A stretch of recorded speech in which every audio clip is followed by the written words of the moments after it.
Bonjour, donc bienvenue dans le webinaire du cabinet CBA. Je me présente, Maître Georges-David Benayoun, avocat au barreau de Paris, spécialisé en fiscalité. Aujourd'hui, on va parler de la nouvelle convention fiscale entre la France et la Belgique. Vous savez que le cabinet CBA intervient de manière très importante en matière de fiscalité internationale, tant pour des particuliers que pour des entreprises. Et il me paraissait intéressant de parler de cette convention qui n'est pas encore rentré en application, vous allez le voir, pour bien voir les éléments nouveaux qu'elle apporte et notamment l'influence de ce qu'on appelle l'instrument multilatéral. Donc, cette convention a été signée entre la France et la Belgique le 9 novembre 2021. Elle se substituera à la convention historique de 1964 qui est encore en vigueur. Alors, la date d'entrée n'a pas encore été fixée puisqu'on attend l'approbation parlementaire, donc la ratification par la France et la Belgique. Cette procédure est généralement un peu longue, ça devrait intervenir au cours de l'année 2023.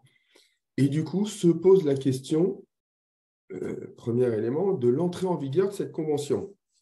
Alors, c'est des dispositions qui sont dans la convention qu'on ne regarde jamais, sauf la première année. Donc, c'est toujours important de les connaître. On va s'intéresser côté français, mais on vous a mis dans le tableau les caractéristiques de l'entrée en vigueur de la convention. Pour les impôts, pour l'impôt sur le revenu par voie de retenue à la source, on parle des sommes imposables après l'année civile au cours de laquelle la convention est entrée en vigueur.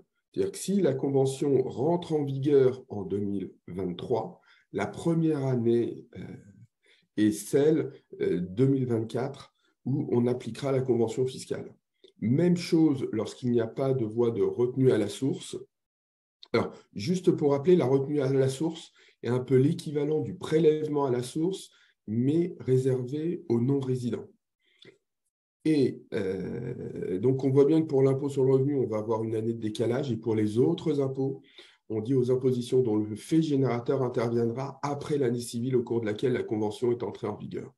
En grande pratique, si la convention rentre en application en 2023, ça signifie que sa première année de mise en vigueur sera 2024. Alors, pourquoi une nouvelle convention ? On avait un certain nombre de frictions et d'éléments entre la France et la Belgique. Et puis, on a aussi l'influence de ce qu'on appelle l'instrument multilatéral. L'instrument multilatéral, c'est une convention qui a été signée de manière multilatérale dans le cadre de l'OCDE et élargie après entre les différents pays pour préciser des modalités pour éviter, on va dire, l'objectif est ouvertement d'éviter la fraude fiscale et le contournement fiscal. Donc, on a des notions qui sont très à jour des jurisprudences, mais même qui vont souvent plus loin.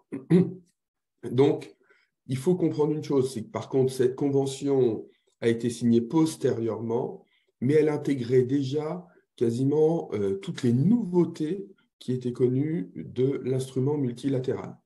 Donc, c'est un élément important, c'est un élément qu'on verra à l'avenir dans les autres conventions en voie de renégociation par la France, c'est l'intégration de l'instrument multilatéral dans la convention fiscale.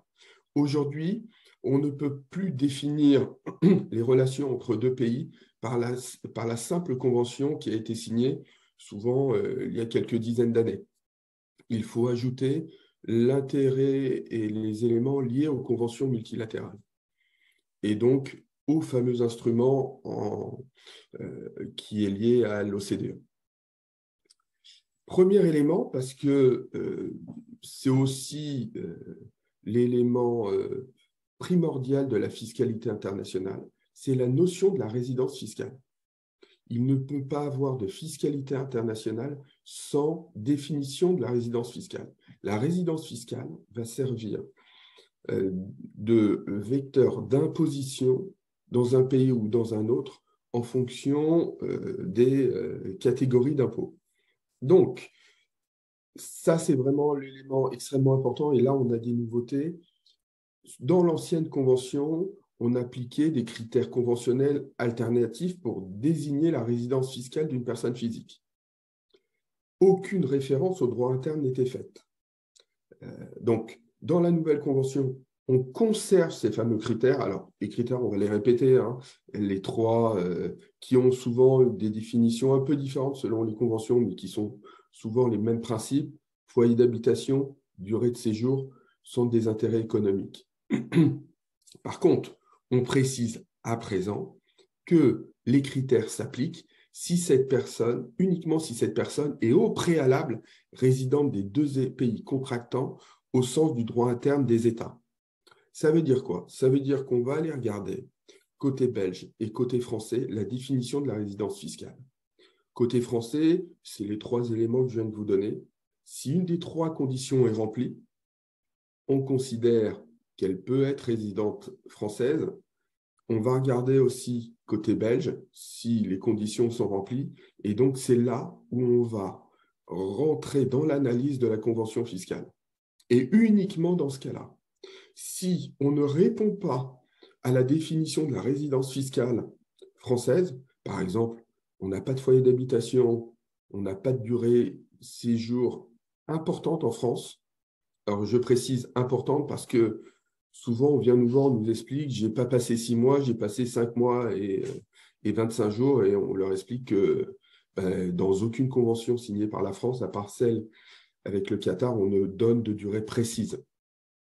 Et puis, troisième élément, le centre des intérêts économiques, on nous explique: mais moi, j'ai tout en Belgique, j'ai quasiment rien en France. Donc, effectivement, dans ce cadre-là, on ne rentrera même pas dans l'analyse de la résidence fiscale. Donc, c'est une précision quand même importante. Et on va retrouver le même raisonnement en matière de personnes morales. Exactement la même chose. On regarde au départ la direction, le siège de direction effective de l'entreprise, de la personne morale. Et maintenant, on a besoin de regarder et si la personne est assujettie à l'impôt dans le pays où se trouve le siège de la direction effective. Donc, élément important, la résidence fiscale. Notion d'établissement stable. La notion d'établissement stable nous rapproche de la fiscalité des entreprises et de savoir effectivement où on va devoir imposer. C'est un peu le pendant de la résidence fiscale, mais là, on rentre dans les critères de l'entreprise. On a un nouvel élément, la notion d'agent dépendant, qui est susceptible de caractériser un établissement stable. Et donc, on explique qu'une personne qui conclut habituellement des contrats ou joue habituellement le rôle principal menant à la conclusion de contrats, qui de façon routinière sont conclus sans modification importante par l'entreprise étrangère. Alors, on vise qui derrière? Le dirigeant d'entreprise qui vit en France ou en Belgique et qui en réalité fait tout à distance. Et donc, ça, c'est un élément, c'est un sujet qu'on voit aujourd'hui énormément en fiscalité internationale. Souvent, lorsqu'on regarde la notion d'expatriation, et notamment de dirigeants de sociétés importantes, on va regarder cette notion qui existe d'ailleurs en jurisprudence d'agent dépendant. Donc, on ne fait que rajouter un critère existant en jurisprudence, mais bien évidemment, lorsque ce critère est rajouté de manière conventionnelle dans l'outil de convention, ça donne un caractère beaucoup plus fort. Alors, concernant les exceptions aux facteurs d'activité spécifiques, elles sont détaillées. Et puis, on a une autre spécificité. La nouvelle convention prévoit que pour les chantiers de construction supérieurs à 9 mois, elles sont considérées comme des établissements stables, alors qu'aujourd'hui, on considérait une durée de 6 mois. Ça, ce n'est qu'un aménagement. Donc, on voit au regard des deux éléments qu'on a définis dans ce slide, la résidence fiscale et l'établissement stable, quand même un niveau de précision. Et ce niveau de précision, il est à chaque fois dicté par le fait de vouloir éviter des schémas fiscaux qui amèneraient à une optimisation fiscale à la fin. Et de toute façon, c'est aujourd'hui le vrai sujet de la fiscalité internationale. On va voir dans quelques temps, on aura au sein de l'Europe l'application des conventions concernant les holdings, et notamment les holdings écrans, la directive CADA, ça fait partie du même raisonnement. Alors après, ce que je vous propose, c'est de rentrer sur certains éléments importants, voilà, de la convention fiscale. Alors, premièrement, concernant les dividendes. Dans la nouvelle convention, la définition de dividende a été élargie. On ne vise plus uniquement les dividendes, mais tout revenu soumis au régime des distributions par la législation fiscale française. Et notamment, on parle des revenus réputés distribués. Il faut savoir qu'en fiscalité française, on a la notion de dividende, c'est-à-dire qu'on a une décision de l'Assemblée qui va décider de distribuer le résultat de l'exercice en cours et ou des réserves. Et puis, on a les revenus distribués, réputés distribués, qui sont des revenus qui sont souvent constatés dans le cadre de vérification de comptabilité et qui ont donné lieu à des contrôles fiscaux. Donc, on est vraiment très, très large. Concernant le taux de retenue à la source, il est plafonné à 12,8% à condition que le bénéficiaire effectif des dividendes soit résident de l'autre État. Alors, on va revenir tout à l'heure sur cette définition du bénéficiaire effectif, mais juste là pour préciser que sur l'ancienne convention, on était à 15%. Ça n'a pas d'incidence pratique, puisque en France, depuis qu'on a la flat tax et que l'impôt sur le revenu est de 12,8 dans la globalité des 30% de la flat tax, on devait appliquer le taux interne qui est moins important, et donc le taux de 12,8. Mais là, on grave dans le marbre ce taux de 12,8. Alors, précision sur la notion de résidence du bénéficiaire effectif. On va voir qu'il y a beaucoup de dispositions qui ne s'appliquent et qui ne concernent que le bénéficiaire effectif. Pourquoi? Parce que lorsqu'on parle du bénéficiaire effectif, c'est celui qui, en bout de chaîne, profite réellement de l'intérêt fiscal. Et donc, c'est une manière de dire, on ne se laisse pas l'analyse, on ne laisse pas notre analyse uniquement au premier degré sur qui on voit en termes de personnes, mais qui est le bénéficiaire effectif au bout de la chaîne. Et ça, c'est une véritable incidence. Donc, même chose pour les intérêts. On considère que l'imposition des intérêts se fera exclusivement dans l'état de résidence du bénéficiaire effectif. Aucune retenue à la source ne pourra intervenir, ne pourra être effectuée sur les intérêts, alors qu'avant, on avait un mécanisme de retenue à la source et de crédit d'impôt. Et avec la fameuse imposition à 15%.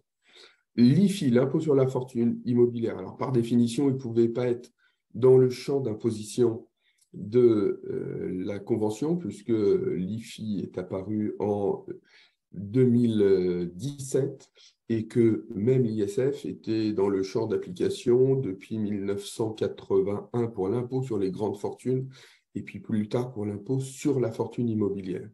Donc, l'IFI est inclus dans le champ d'application de la nouvelle Convention et donc aussi bien les biens immobiliers que les droits immobiliers français, ainsi que les titres de société à prépondérance immobilière, sont imposés dans l'état de situation du bien. Et donc, on aura une imposition, mais ça existe déjà au terme de l'IFI pour les résidents fiscaux belges qui détiennent des biens immobiliers en France ou des parts de société. On a une distinction quand même, une précision. Ça concerne les contrats de crédit, bail immobilier et d'assurance vie détenus par des résidents belges, mais à condition que les éléments soient imposés en Belgique. Or, à ce jour, ils ne sont pas imposés en Belgique. Donc, la clause de bénéficiaire effectif, on l'a vu, elle est plutôt large. On la retrouve dans des notions très différentes qui sont celles des dividendes, intérêts, redevances. Elle n'apparaissait pas dans l'ancienne convention et pour autant, l'administration fiscale française pouvait l'utiliser car au regard de la jurisprudence, c'était important d'aller chercher des impositions sur le bénéficiaire effectif. Alors, concernant la clause du Principal Purpose Test, c'est une clause qui vient des dispositions multilatérales et elle a été reprise à l'identique. C'est une clause anti-abus qui spécifie que si un des objectifs principaux d'une transaction ou d'un montage et d'obtenir un avantage au titre d'une convention fiscale, cet avantage est refusé, à moins de démontrer que cet avantage, ce bénéfice a été accordé conformément au but et à l'objet final de la convention. Alors, c'est ce qu'on appelle aussi le treaty shopping, c'est-à-dire qu'on voit, et les fiscalistes nous sommes habitués à voir des dossiers où on va jouer avec les conventions, on va aller chercher le meilleur de la convention dans un but uniquement fiscal. Or, si on a un but uniquement fiscal, on a cette clause qui va jouer et donc ça va rendre totalement caduque le montage. Donc, un des intérêts d'être conseillé par un avocat fiscaliste, c'est qu'il va être capable de vous dire ce qu'il pense de votre montage, le corriger pour qu'il puisse rentrer dans les clous de ses dispositions qui sont aujourd'hui encore extrêmement classiques, mais méconnues de beaucoup de chefs d'entreprise. Je suis souvent surpris lorsque le chef d'entreprise vient nous voir et nous dit, voilà, je voudrais, dans le cadre d'une société filiale ou mère étrangère, faire telle ou telle opération. Et on lui explique, mais là, vous rentrez pas du tout dans le cadre de l'état d'esprit de la convention. Et parce qu'on lui a souvent vendu un montage plutôt que donner des conseils. Donc, attention à ces clauses générales extrêmement importantes qui vont permettre à l'administration de revenir à rebours et donc de requalifier un certain nombre d'opérations et de les remettre en cause. La règle des 365 pour les dividendes, c'est bien évidemment 365 jours. Il est à présent prévu, il est instauré une période de détention minimale ininterrompue de 365 jours, en plus de la condition de détention minimale de 10% du capital de la société distributrice. Donc, bien faire attention à ces nouvelles dispositions. Par définition, c'est plutôt restreint, hein, parce que on arrive rapidement aux 365 jours, mais ça rajoute une condition. Il faut donc pouvoir aller regarder ce sujet-là. Et puis, on a vu tout à l'heure qu'on avait une clause anti-abus qui venait des conventions multilatérales. La convention fiscale entre la France et la Belgique prévoit et permet à la France d'appliquer son dispositif anti-abus. Les dispositions classiques 123 bis, 115 quinquies, 209b et 212 du Code général des impôts s'appliqueront donc aux dispositions de cette convention. Et je vous redis ce que je viens de vous expliquer précédemment par rapport à la convention multilatérale, c'est qu'il faut faire une juste analyse de la totalité des montages, tant au regard du droit interne que, à présent, des dispositions multilatérales pour voir si on rentre ou pas dans ce mécanisme. Donc, je vous ai présenté là les dispositions les plus importantes. On a quelques petites différences aussi dans certains sujets qui sont propres à la Convention, mais qui ne sont pas suffisamment significatifs pour qu'on puisse vous les expliquer ici.